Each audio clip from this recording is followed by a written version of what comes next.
Assalamualaikum warahmatullahi wabarakatuh. Teman-teman, terima kasih sampai saat ini masih menemani saya.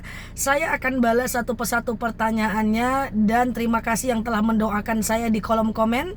Dan saya juga akan balas dan menyapa teman-teman sebisa saya di kolom komen bagi teman-teman yang merasa video saya ini bermanfaat. Nah, teman-teman semuanya, kali ini saya akan membalas tentang apa sih yang kita lakukan ketika masuk ke dalam masjid.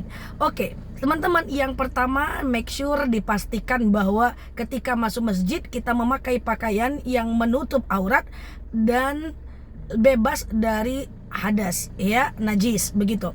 Nah, yang kedua adalah kita masuk masjid dengan mendoa atau berdoa. Apa doanya? Allahumma ftahli abwaba rahmatik.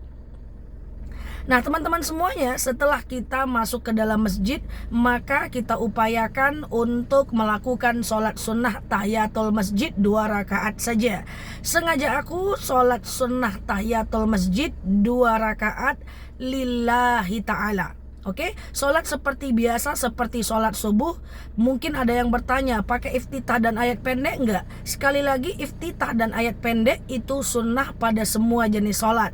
Sunnah adalah dikerjakan dapat pahala, ditinggalkan rugi kita. Oke, jadi saya sarankan tetap teman-teman rakaat pertama baca iftitah, kemudian al-fatihah, kemudian ayat pendek, ya. Sebenarnya nggak harus ayat pendek sih, ayat panjang juga nggak apa-apa gitu ya.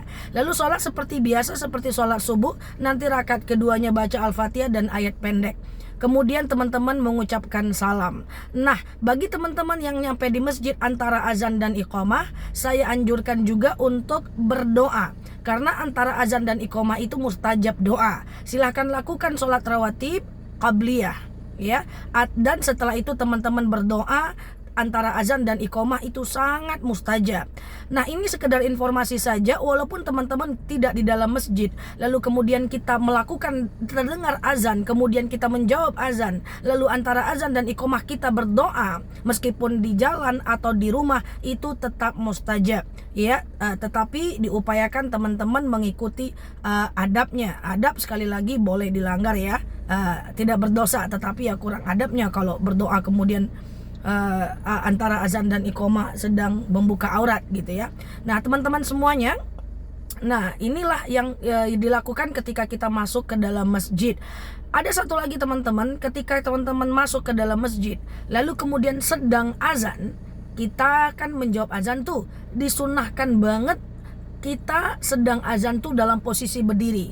Jadi kalau kita ke masjid kan kita ada lihat tuh ya, sedang azan orang-orang pada berdiri gitu. Berdiri itu sambil menjawab azan, berdirinya aja itu sunnah, ya, luar biasa. Terlalu banyak keutamaan kalau kita masuk ke dalam masjid. Nanti dilanjutkan dengan rawatib. Nah, semoga hal ini bermanfaat bagi kita semuanya.